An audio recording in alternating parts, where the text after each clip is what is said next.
Ottieni una borsa di studio in un college americano. Partecipa allo Yes We College Showcase il 9 giugno allo stadio della Shore. 3 punti di distacco fra Genova Calcio e Imperia e in palio alla 26esima di campionato 3 punti fondamentali per la lotta al secondo posto nel campionato di eccellenza. Dopo una fase di studio la prima azione pericolosa è direttamente un gol. Risso la mette nell'angolino basso e porta in vantaggio l'Imperia, ma dopo 2 minuti la Genova Calcio trova la rete del pareggio, Romei va a segno ma si alza la bandierina del fuorigioco. Protesta Ilardo e l'arbitro Calzolari di Albenga decide di ammonire il numero 10 per proteste. Il cartellino è già il secondo e l'attaccante locale deve allontanarsi dal campo, ma il gol viene validato 1-1.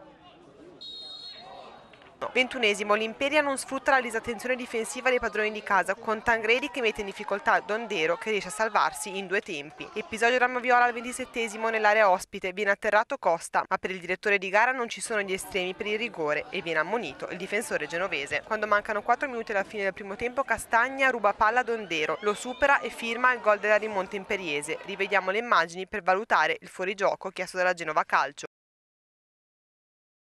Sull'1-2 si passa al secondo tempo, ma dopo 2 minuti e 30 secondi il risultato cambia ancora. Lo scambio con Daddi permette ai Mieri di incastare il pallone sotto la traversa. Prova ad accorciare le distanze la Genova Calcio, provvidenziare l'istinto di Todde che frena l'entusiasmo di Sassari, subentrato in questo secondo tempo. Alla mezz'ora Venturelli spreca un buon cross di vicini, provando il colpo di tacco. Il tentativo mancato viene subito punito dall'Imperia che con bomber Daddi cala al poker.